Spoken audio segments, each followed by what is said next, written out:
I'm Chris, And I'm Kiley. And this is Redefining Resilience, where we explore what it means to build a resilient lifestyle so you can thrive in any and every situation.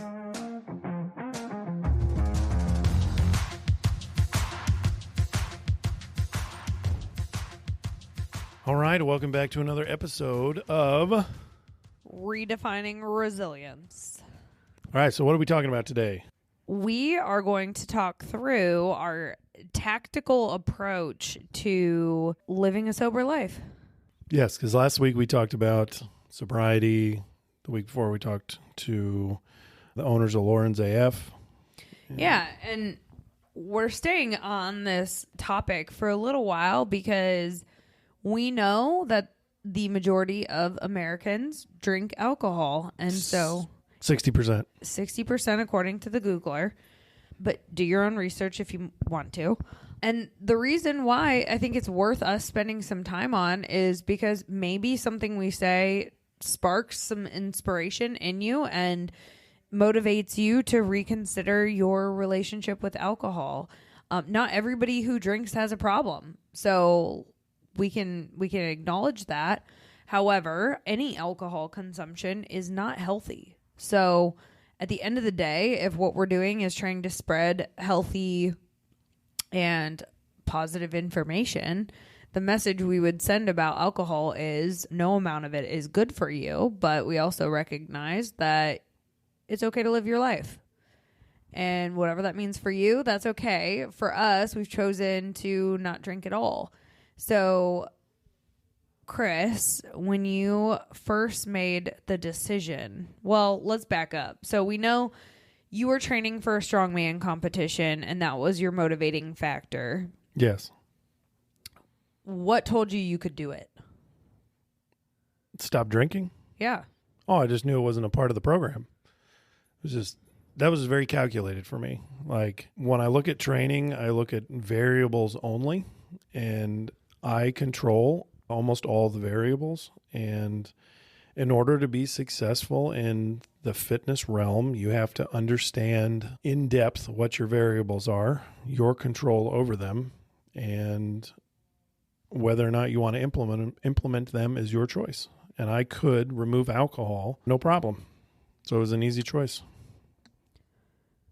I literally just gave it up day one. I just said, I had actually 3/4 of a 30 rack left over of Pabst Blue Ribbon, and I just said it's not going to happen until I compete.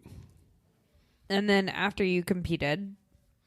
After I competed, I told myself I would drink a beer and celebrate, just go back to my normal lifestyle and basically go back to square one.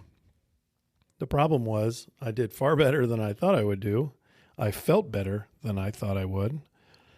I had quite a bit of mental clarity, and the logic wasn't there. I had one sip of a zombie dust beer, and I pushed it away. Said, this is not going to help me continue down the path I'm headed. So in order to continue the growth, continue the progress, and now that I just qualified for nationals, why would I go backwards and have to restart? Like I'm already on a good trajectory. That would be really stupid to restart. So you got a taste of what the new pattern created for you in your life, it sounds like. Yeah, since it's all based on patterns and training, if you're intentional enough with it, you tend to write it down and follow everything, and at minimum just recap in your brain every day and every week and every month what went on.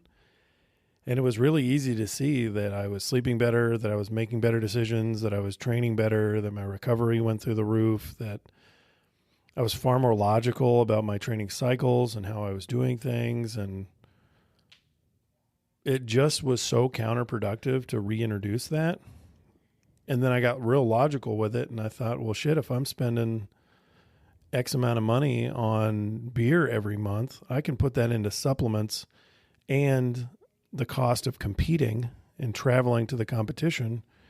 And in 4 months, I'll have paid for all of that with the money I was putting in alcohol. So it was a no-brainer. It's crazy because when you give up alcohol, you can see how it was negatively impacting all facets of life. But while I was in it, I could not, I just didn't recognize these things. Well, your story is far more fascinating than mine. Mine is very simple. I live a pretty simple life, though. Like, I don't like a lot of variables. Like, when we first started dating, my apartment looked like a hotel room. There's like nothing in it. Yeah. I enjoy that. That makes me feel very comfortable to not have a lot of variables. Yeah, I walked in and I was like, "Oh, you're a minimalist." You're Yeah. just like, yeah, I don't have a lot of things because I don't want to maintain a lot of things. No. It's like, that makes perfect sense. Yeah, everything's very organized, color-coded closet, all that jazz. Yeah. But that was easy for me. So I would never say that people can follow my way of doing things easily and simply, and it's like just some cookie cutter process. I wouldn't ever get frustrated if somebody couldn't follow it. I understand why it would be hard to just say, man, it's out of my life. So that's why I think your story is far more fascinating and far more instrumental for most people, because you weren't just around alcohol. You weren't just consuming alcohol. You went to one of the top 5 party colleges, and then you worked in a bar, and then you sold alcohol, but were raised by parents that drank and owned a liquor store. So you're talking about literally from formidable years on, alcohol was a part of your life. Yeah. Which is the vast majority of Americans. Yep. And I think if you read a book called This Naked Mind, it was really enlightening because it explained how I got to where I got. And it's not like anything dramatic happened to me where I turned to alcohol because I went through this horrible traumatic experience. No, it was like I was slowly introduced to it. It was around me as a child. So when you become an adult, that's just something you get to do. And instead of looking at it as something that really altered your brain, I just thought of it as like, this is how we socialize. That was the norm when we were at social events. And when you go to college at a party school, I mean, everyone around you is drinking. I think I said this last time, but I can't recall one single person who didn't drink alcohol in college. And don't get me wrong, I'm sure they were there, but I obviously didn't hang around them, didn't notice them, and probably would have been an asshole that said like, "Oh, boo, you're not drinking, no fun." So working in the construction world and business development, everybody drinks. Yeah. In fact, I used to tell people all the time the best social lubricant is alcohol. Yeah. Because it just frees people up and it makes me feel better, and like this is just normal, and I feel like I'm loose as a goose and I can talk to anybody. Oh yeah, same thing. I would go out in college without a jacket on and I say, "Oh, I don't need a jacket. I'm wearing my liquor coat." Which is not a lie. Whiskey makes you warm. Every alcohol makes you warm. Yeah. I would take a shot of whiskey and walk around in the winter. Yeah. No problem. Oh yeah. Yeah. You're just fearless. Well, I think reading that book was very enlightening for me, and I read that book when I was very early on with my no drinking journey. And once I was able to rationalize how I got to where I got, it made me feel a little less at fault. Not that I needed to like relinquish myself of blame or ownership of how I got to where I got, but it made me realize that like I have been subliminally programmed my entire life, just being around and exposed to so much alcohol consumption. I mean, I literally worked my livelihood. I paid my rent with alcohol. I mean, it supported my life for so long. And so I had a really tight bond with alcohol and did not realize that my entire life I'd been marketed to. You know, you don't realize it, but you go into any restaurant, any bar, they're making their money off of their liquor menu, their drink menu. They're not making their margins off of the food. No, that's super tight. So they're trying to get you to drink alcohol the entire time you're there. If If you notice, the drink menus are usually longer than the food menus. Well, they're definitely brighter and more colorful. Well, and they do this on purpose. They want us to drink, and good on them because they have to make their money. It's my choice whether or not I go to an establishment and drink alcohol. That's on me. But understanding that the world has been marketing to us, and it's the same thing with cigarettes. Back in the day, cigarette smoking was so commonplace, and you saw people smoking cigarettes. I mean, I don't know if anybody remembers, but you'd go into like an Applebee's and there'd be a smoking and a non-smoking section. Like somehow there was like a divider in the air that was going to separate the cigarette smoke from one half of the restaurant to the other half. Like, no, ew, it all stunk. And eventually it became policy that nobody could smoke indoors. And now very few establishments are smoking friendly establishments. And they've been grandfathered in because they're so old. But they're usually not like bright, cheerful places that you get uplifted going to, right? They're usually like dark, dingy dives that have a cloud of smoke as soon as you walk in, and as soon as you walk out, you got to go wash your hair because you stink. You smell like an ashtray. So, like, all of this has evolved over time, and you think about it, the same thing is happening with alcohol. Our society as a whole has bought into alcohol consumption, not really knowing what the true side effects are, what the true health implications are over long-term consumption. So I've gone down the rabbit hole pretty hard on lobbyists. Lobbyists is a very interesting thing in America. You have groups of people that are paid to prove that something, or not even prove, just fight for whoever they work for to continue to serve X to the populace. So there's a fantastic movie called Thank You for Smoking. Absolutely phenomenal. It's all about a lobbyist in the tobacco industry. And one of my favorite scenes in the movie, he's eating ice cream with his kid. His kid has a vanilla ice cream cone, and he has a chocolate ice cream cone. And they're sitting there on this bench, and the kid goes, "How do you lobby for or work for a company that kills you? How do you even do that?" And the dad said, "Well, it's not my job to tell people that smoking's bad for you. My job, like if we're trying to sell these ice cream cones, it's not my job to say that chocolate is better than vanilla. My job is to tell you how bad vanilla is." So we don't even mention the fact, like lobbyists do, that cigarettes or alcohol are killing you. What they're saying is all these other things are terrible for you, and they just brush their item under the rug and sell it to you subliminally and ignore the fact that it's killing you. They don't deny it. They just don't talk about it. There's absolutely no proof whatsoever that any form of alcohol in any level is good for you in any way. And they know that. They just don't say it. So this is where personal responsibility comes in. And this is why this is so difficult. If you feel like I made a post about this on LinkedIn a couple of days ago. If you feel like you're in a fight to eat healthy, you're in a fight to avoid alcohol, and you feel like this stuff's being crammed down your throat, it's because it is. 100%.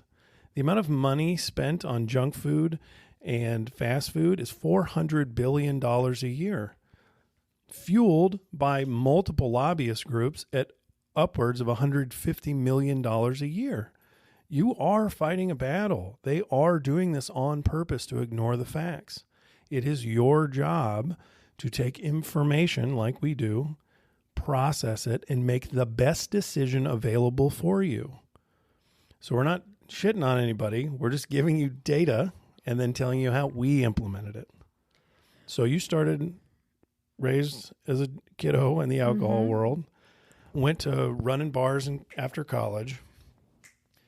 What was like the deciding moment? Like accumulation of things, and then, all right, this is probably something I should stop. Well, I started looking at people around me who didn't drink. And at the time, because I was looking for people that were so different from me, I only had a few examples. So I remember Dr. Jordan Burns is a chiropractor here in Fishers, and he's younger than me. He might be about 30 years old. I don't know. But he owns a very successful chiropractic practice. And I was asking him because he had posted about not drinking for a decent amount of time. I don't remember what the time period was, but I was going to him and seeing him on a regular basis, and he was just so happy. He's always in a positive mood. And I started asking him questions like, do you miss it? Like, and he said, no, not at all. I said, what's been the biggest difference? And he told me, like, I feel like I just have so much clarity. I'm able to be present. I have less anxiety. I mean, all of these positive reasons that I'm like, well, I could use all of those things in my life because all of those things are challenging now for me. So yeah, I would love to have less anxiety. I'd love to have more clarity, more motivation, more energy, everything like that. And he just said, like, I just feel like it's my responsibility to set the example of what health and wellness looks like if I'm going to be a leader in this field. And I said, wow, that's a really like cool way of looking at your role as an influential person in your community. And like that conversation just really resonated with me and I took it to heart. And then while I was working in my role as a sales coach, I was told, oh, you need to get some public speaking coaching. I'm like, okay, thanks for the feedback. Appreciate that. I'll go talk to my friend Alex, who is a public speaking coach. And Alex Perry, shout out to Alex because she's amazing. And if you don't follow her on any of the social medias, just go ahead and do that now, as well as Dr. Jordan Burns, because both of them post amazing content all the time. But Alex and I sat down to talk about public speaking, and the conversation quickly shifted to me asking her questions about alcohol consumption because she started talking about her journey with alcohol. And, you know, from what I could tell outside looking in, and we weren't super close at that time, but we became very close after that. But prior to that, I would have looked at her and thought, like, I've never seen you drunk. You've never done anything embarrassing. You're always like very put together. And maybe if I've seen you at networking events where you were drinking a cocktail, like you seem to like have your shit together. Like it didn't make sense to me because it's like, well, you're saying you have a problem, but it doesn't seem like you have a problem.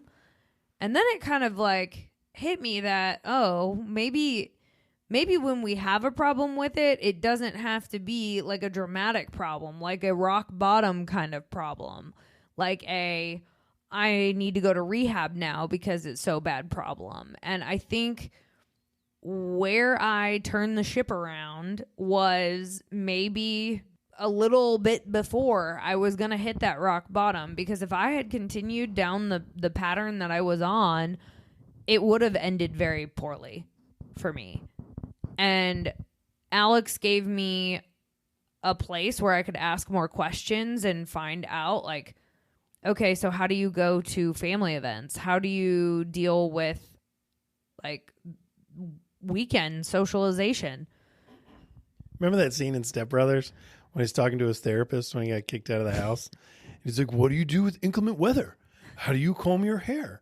What happens when it rains? Like, that's what you feel like. That's seriously what I felt like, because I had relied on alcohol to function through everything. I mean, you name it, I was drinking. Like weddings, first thing you do when you get to the reception is go to the bar. Concerts, first thing you do when you get inside the concert is get a giant ass can of beer. Games, like sporting events, you drink alcohol. Family reunions and family gatherings, like Lord knows I needed alcohol to get through those. And then those are probably the highest alcohol consumption events. Now I've switched to candy. So we're still working on things over here. But your family lives next to the Albanese factory. I know. It's gummy bear factory. It is the shit. I know. They're really the best gummy bears ever. Anyway, I digress. So I just, like, every single event for me, I had to figure out how to do in a sober way.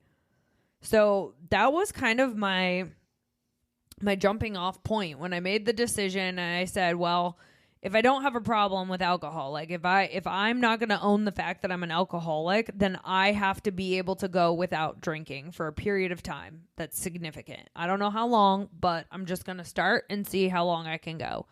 And I didn't put any expectations on myself. I just set the intention that I was going to see what life was like without alcohol. Because in order to prove to myself that I don't have a problem, I had to go through this. So you had intentional action. That is the only way.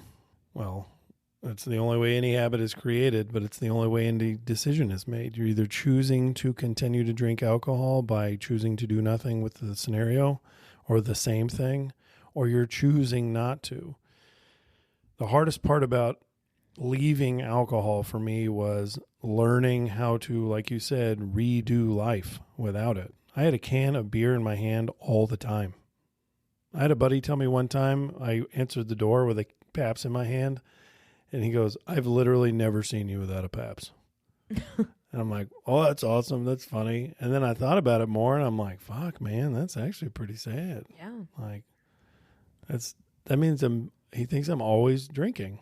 Yeah. Like, I mean, that is what that means. Yeah, that's really rough, man. Like, I don't know if that was an underhanded comment or like some kind of like underhanded. I think he did you a favor. Well, it was a long time before I stopped drinking, but it definitely kind of resonated. Yeah. It definitely resonated up until now. I still feel that feeling when I say that. Like, it's like, whoa, man, yeah. What a gross dude. Like, it's like eating fucking Frosted Flakes all the time. You just feel nasty, man. Well, it definitely was an eye-opening experience for me. And so I think knowing what to expect when you do part ways with alcohol is important, because there were some things I wasn't quite prepared for. But I mean, you can do it without knowing exactly what's going to happen and do just fine. I didn't really have like a coach helping me along the way. I had people I talked to about things. But when I first made the decision, I just took it day by day. I mean, if I had a networking event on a Tuesday or Thursday night to go to, I would come up with a plan in my head of how I was going to handle that event. And so the first thing I thought of was, okay, what am I going to order at the bar instead of a cocktail? And so I would plan like my drink. Am I going to have a Diet Coke in my hand, or am I going to have a soda water with a lemon? Like, I would decide before I go in what I was going to ask for. And then I would practice in my head like how I would respond if somebody asked me if I wasn't drinking, or why I wasn't drinking, or why am I only ordering a soda water. And so I'd come up with my answers. And what I would always say was, oh, I'm not drinking. And just leave it at that, because I didn't want to say, oh, I can't drink because I'm forcing myself to quit. Like, I don't want it to feel like handcuffs are on me. I wanted it to feel like a conscious decision that I was making. So I would say, I don't drink. Like, it's a choice, and I'm owning my choice. I just said, no, I'm good. Not tonight. Yeah. Just brush it off. Well, and I think after a while, and part of the reason why I started saying I don't drink was because I was manifesting that for myself. I was making it a lifestyle choice by using my words to set the intention for how I wanted to live. I love that. It's because it's power. Everything we have has energy. All your words have energy. All your words have intention. Whether you're being intentional or not, they still have power. So once they leave that face of yours, it's like, you better be careful, bud, because what you put out in this world is what you're going to get back in it. And I can look back through my life and notice the silly phrases I would use and the bullshit comments and the dumb things I would say just to be funny or get underneath somebody's skin. And it's like, of course I have this stuff in my life. Like, look what I invited in. Well, and I remembered anytime I talk to anybody, like any health enthusiast, and, you know, if you're on a new diet, the thing that they say is, don't tell yourself you can't have pizza or you can't have ice cream or you can't have whatever, because then that puts a restriction on you and it feels like a punishment. Like, not drinking is actually a gift, not a punishment. Well, and we have to look at it too like this. Nobody is going to save you. So nobody, absolutely nobody is going to make the decisions for you in private. That's it. So you can't blame anybody. You can't say they sold it to me. You can't say you were taken advantage of. You choose to consume the things you consume. That is it. Well, so at the end of the day, it comes down to, what do you want out of your life? What do you want? Do you want to continue the path that you're on because you've created, through intentional action, these habits? Showing up to the bar or the wedding and going straight to the bar, showing up to a concert and having to go get a big beer. You just created those. There are thousands of people that don't, and you still do. So you just have to make the choice. Well, and for me, it was almost like I felt like I had to be drinking in order to fit in. I think the social stigma of alcohol is probably the strongest factor in why people drink over everything. And if you think about it, the majority of people drink, but the majority of people are not happy. They're not healthy. Do I want to fit in with the majority, the average of people, or do I want to be above average? And you know what? Not everybody has to be above average. So if you're listening to this and you're like, cool, that's great, but that's not for me, that's totally fine.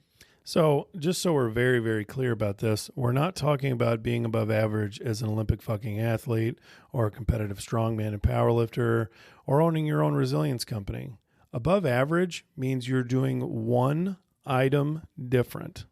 One. The difference between average and above average is one step. That's it. So if we decide, as whoever's listening to this, and we look in the mirror and we say we don't like where we are, or if I'm honest with myself, the majority of the time unhappy or not happy, just like a mediocre middle, the only person that's going to change that is you, and you just have to take one step. You don't have to reframe everything. You don't have to redo your entire diet. You don't have to stop going out with friends. You don't have to do those things. We still go out to bars and hang out with friends. I still go to networking events. I still go to weddings. I still go to family events. We still go to concerts. Yeah. One of the coolest things made was Liquid Death. It looks like a beer, and it's phenomenal sparkling water or regular water. Yeah, you don't have to give up the cool things in life in order to maintain some level of normalcy. Well, and I actually end up enjoying those things a whole lot more because I remember them and I have a whole lot more presence when I'm there. And so I'm far less anxious and stressed and worried. And then I don't wake up the next day worried about what I did that was stupid or some dumb thing I said, or, you know, did I get all my belongings home with me? Like, where's my purse? Did I let my dog out when I got home? Like, all these things that were exponentially harder because of alcohol, I no longer had to deal with those things. What I found was I had a hell of a lot more time on my hands because I was spending far less time nursing hangovers and being consumed with long nights out at the bars. Like, my sleep is so much more important now. I wake up feeling more energized. Like, I have great nights of sleep every single night. There's just so much upside to not drinking that unless you're really happy with your life now and drinking, maybe it's worth giving it a shot. If you're not happy and you are drinking, try giving it up for 30 days. See how you feel. If you haven't noticed any positive changes in your life since you gave it a shot for the last month, I'll be shocked, first off. And second off, just go back to your regularly scheduled programming then. You can continue drinking socially or whatever your cadence is right now. Like, give it a try for 30 days. So one of the most common things I hear when I talk about fitness or changing your body composition or anything related to change, even personal development, it's when I get to X, I will start, or tomorrow I will start, or later I will start, or when the kids are older, I'll start, or when things calm down. Yeah. When we're not so busy. Yeah. That's never going to happen. The problem is without intentional action, you will never. This is a 100% purely logical and true statement. Without intentional action, you will never create new habits. That's positive habits or negative habits. You have negative habits because you intentionally chose to do the opposite of the positive. Well, that is it. Hold on. I want to back it up because a lot of times we choose things and it's not intentional. Intentional implies we're making a conscious decision. A lot of times our decision making is on autopilot. So up until the point where I became consciously aware of my drinking and the impact it was having on my life, it was an autopilot thing that had been on autopilot since I was in high school. It became something that became gradually more and more and more and more and more and more important in my life until I didn't know how to function without it because it was such a crutch for me in social situations. So I don't think it's fair to say that people are taking intentional actions all the time. A lot of times we take action and it's subconscious and we don't realize it. But it's because it's a habit that's created out of previous intentional action. So you chose to drink beer. You chose to. At some point, yes. Yes. You chose to. Yeah. You chose to involve that in parts of your life and social situations.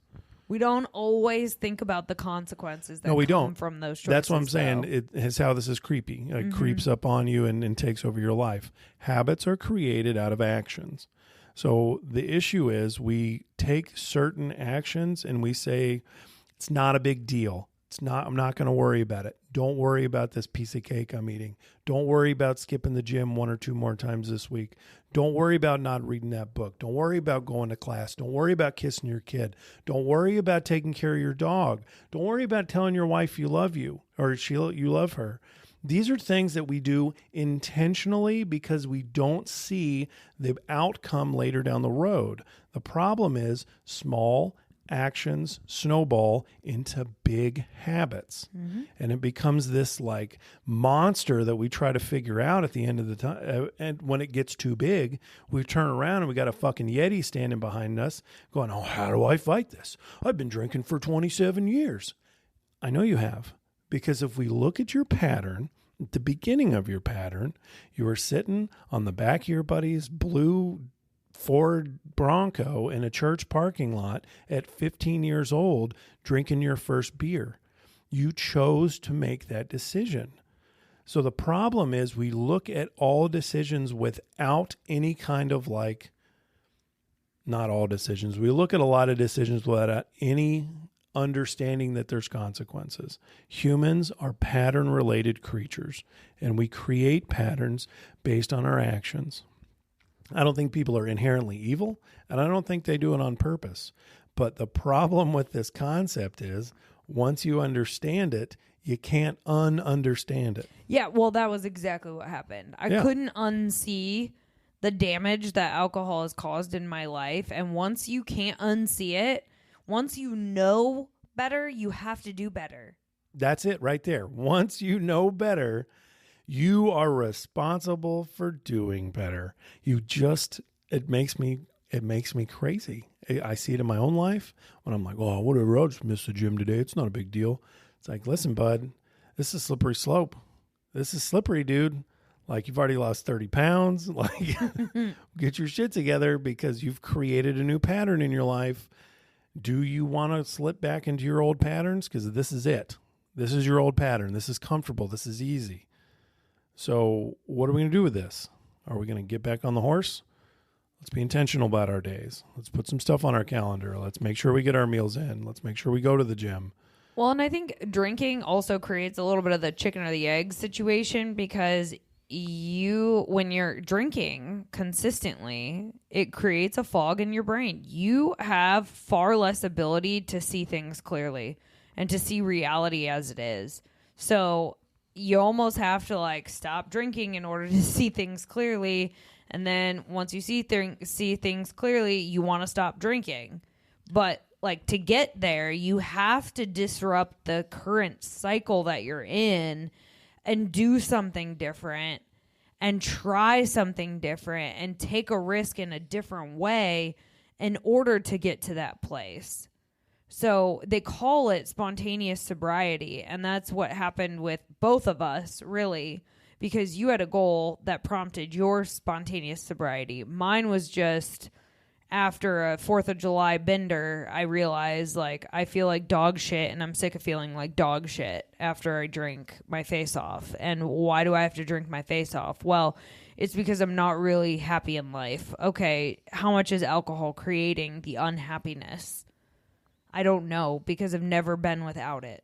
So I had to stop in order to find out, is this the source of my misery, or is this something I'm using to cope with the misery? Well, once I removed it, it was very clear. Like, I was so much happier without alcohol, and it was almost like this immediate weight was lifted, and also physical weight. I lost 20 pounds in the first month of not drinking.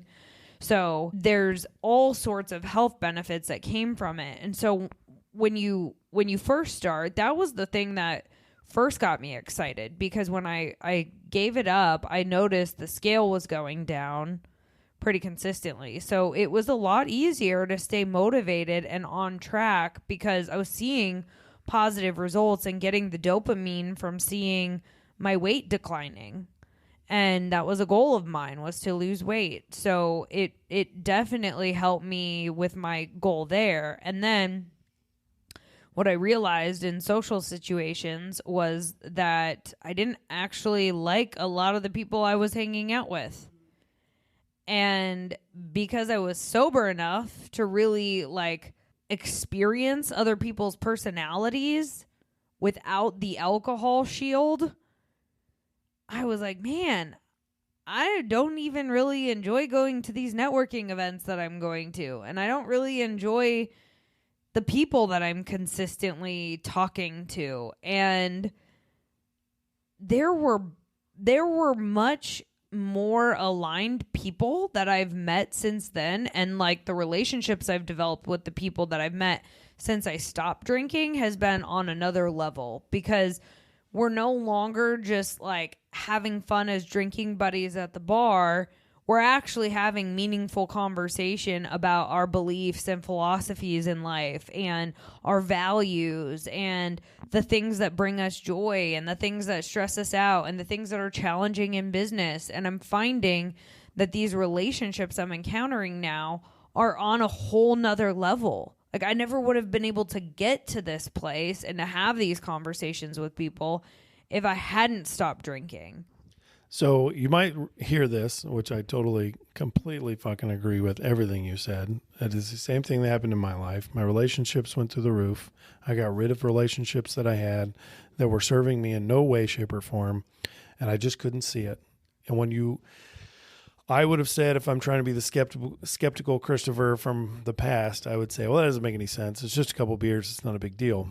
Let's talk about what happens when you drink too many beers. What is the 2 words that happen to you? And everybody has the experience, most everybody does that drinks regularly. You black out. I used to call them brownouts.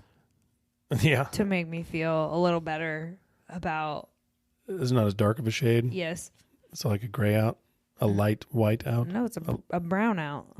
So you black out. What does that mean? Your body no longer has the ability to process data to the point that you are going to remember it. It's just pure action to stay alive and just wonky stuff. Well, it's because the part of your brain responsible for memories turns off. It's not needed because it's just trying to survive. Exactly. So one pretty beer, scary. At what point in time does alcohol hit the system and start to inhibit the memory function and the processes?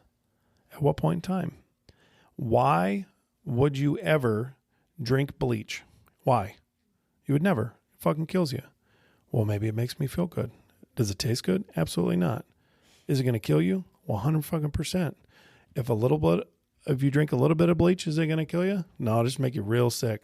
Have you drank bleach before? No, but I looked this up. It'll just make you real sick. Okay? If you drink enough of it, it'll fucking kill you. Drink enough alcohol, it'll fucking kill you. We have literally created this whole entire lifestyle and imaginary growth of like, you know, the movie stars and like the rich of the rich are out drinking these martinis, sitting on their porch, just getting fucking lit, having a great time all the time. It's like, that is a lie. The thing you're drinking is poison. It is 100% ruining your body and the organs inside of it. That is it. There's no way. And it eliminates your ability for your brain to function at full capacity.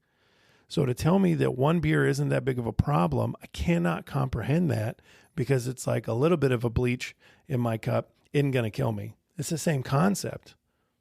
A lot of it will in both scenarios. Does it destroy your brain? 100%. We just have been conditioned to think that this is part of normal everyday life. Yeah, I mean, at the end of the day, I don't really care what other people do. It doesn't affect me, and that may sound brash, but your life does not affect mine. So as long as I'm making good choices for my health, like, I really don't care what anybody else does. And that was something that I really had to get over, because when I thought people would care about what I'm drinking, the only reason some people did care was because they had their own insecurities about their drinking. It's the same with everything, working out, everything. Yeah, it actually had nothing to do with them giving a shit what I put in my body, because why would they? It mattered more so because now they felt like the odd man out not drinking. And I can't tell you how many times I've been out to dinner or hanging out with other friends, and because I don't drink, they made a choice not to drink also. Yeah. So in the same way that people can be negatively influenced by drinking and it can cause peer pressure, I have noticed peer pressure in a positive way, where a lot of people, when they're around me and around you, drink less or don't drink at all because they want to fit in with us. So all I can tell anybody when they ask the question, how do I stop drinking, is what do you want out of your life? What do you want? Do you want to be better? Do you want to give yourself the opportunity to be a better version of yourself, to understand more, to be quicker off the draw, to be able to process information faster? Do you want those things? Well, you have full control over it, man. I went from alcohol to sparkling water because I wanted something in my hand when I would go out. I wanted something to sip on before I went to bed, or while I was watching a movie, or while I was doing the laundry, or just hanging out by myself. And I would go through, 12 in a couple of days, 2 days usually, so about 6 a day. And I would think, well, hell, man, I would have had at least 15, 20 beers on a Saturday just hanging out with myself. I'd pop my first one at 11 o'clock while I'm doing dishes or something or cleaning. And just the inability to stop the process that I had, one, is kind of scary when you look back. And two, it's like I'm wasting a lot of money. I'm wasting a lot of time. I'm ruining my workout schedule. I'm ruining my body. And I'm creating problems that I have full control over stopping. All I want people to know is that they are fucking phenomenal humans. They can do really cool shit. Just watch the Olympics for like 10 minutes. Holy fuck, man. That's a real human doing some really cool shit. Everybody can do cool things, and just got to give yourself the opportunity. Get rid of the garbage that's stopping you. That is like the biggest speed bump you can put in your own way. Is go ahead and shut down for a couple days a week your ability to process information. It just is absolutely crazy to me. I agree. And I think the last thing that I really truly believe will help you in this is to find community.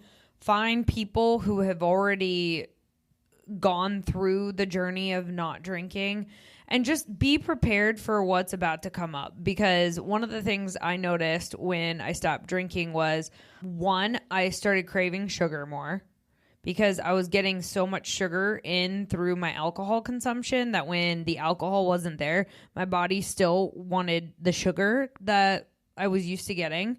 So just be prepared for some sugar cravings. And then anxiety. I had a lot of social anxiety that bubbled up because I'd been masking it and coping with it through alcohol. And so when you get rid of the coping mechanism, you now have to deal with your social anxiety in a different way.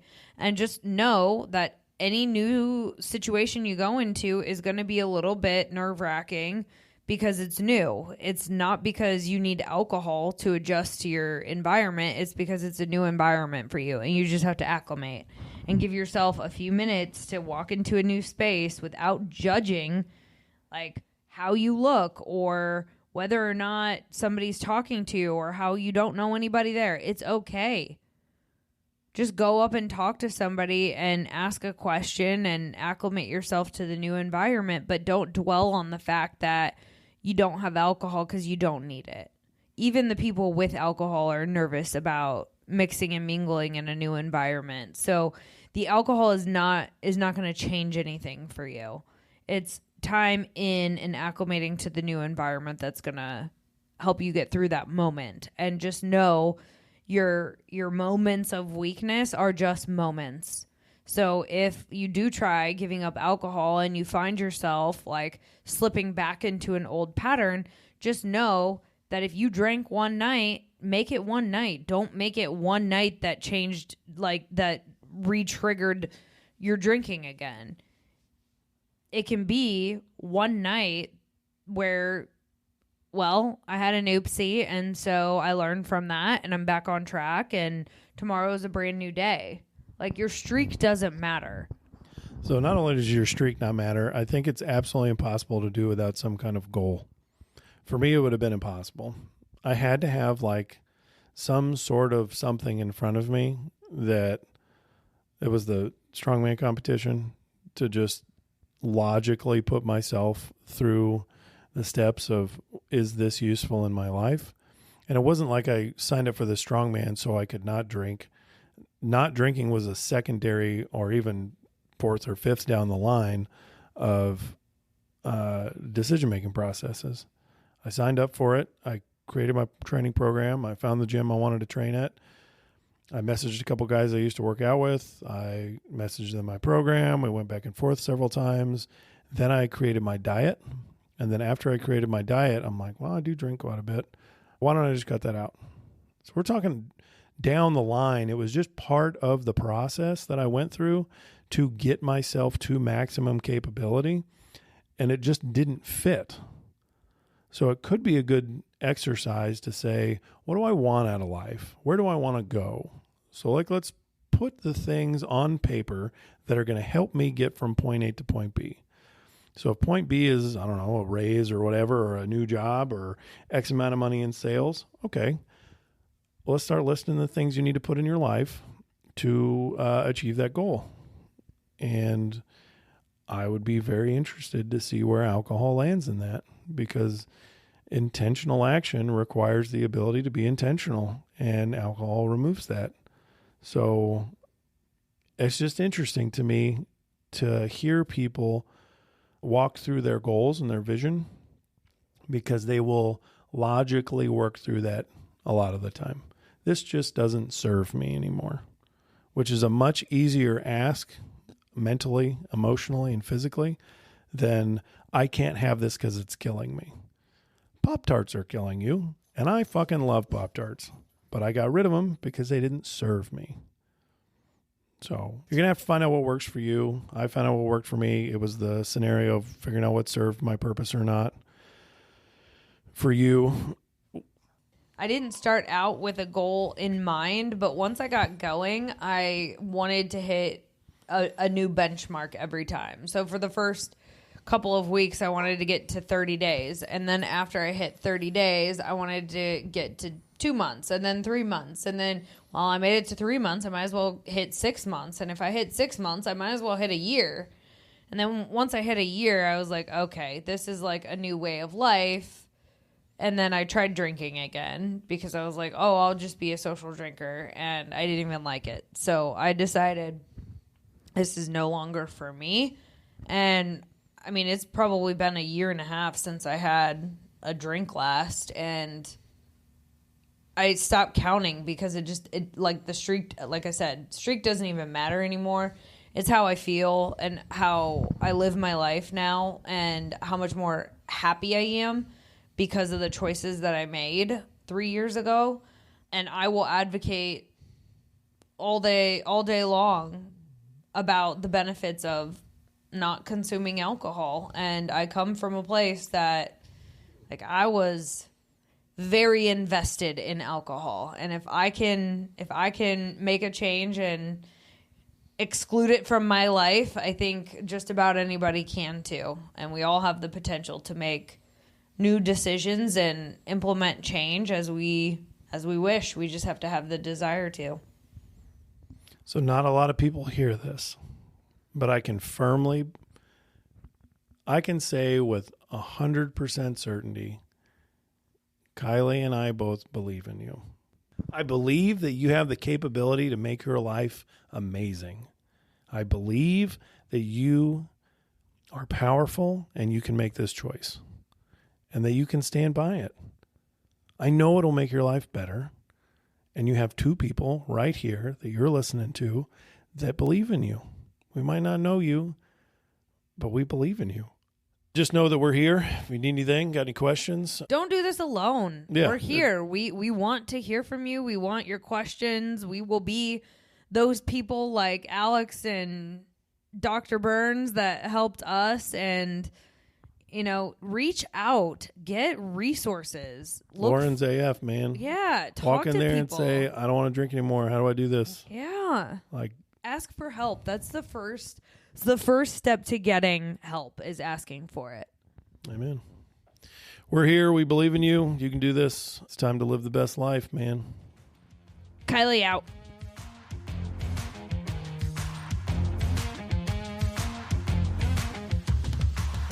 Thanks for listening to Redefining Resilience. To learn more about building your mental and physical readiness, check out odysseyresilience.org. And follow us on Instagram, LinkedIn, and TikTok.